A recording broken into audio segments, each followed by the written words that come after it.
Hi, in this video, we're going to learn about concentrations of cyclin.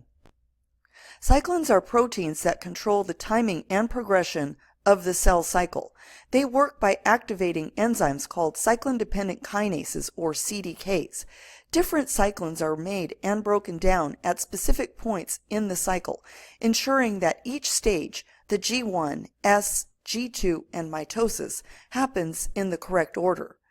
This image on this slide is of a line graph showing how the concentration of different cyclins changes throughout the cell cycle, which includes the G1 phase, S phase, G2 phase, and mitosis.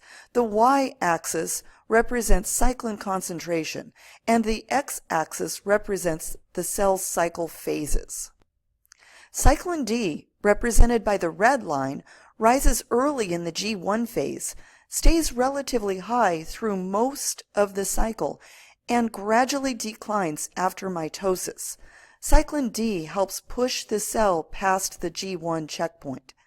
Cyclin E, which is represented by the green line, peaks sharply at the transition between the G1 and S phases, then rapidly drops. Cyclin E is important for initiating DNA replication.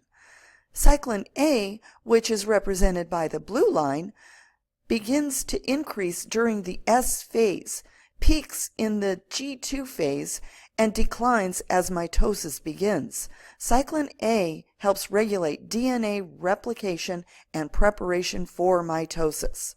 Cyclin B, which is represented by the orange line, starts to rise in the G2 phase, reaches its highest level during mitosis, and then drops sharply at the end of mitosis. Cyclin B controls mitotic entry and progression.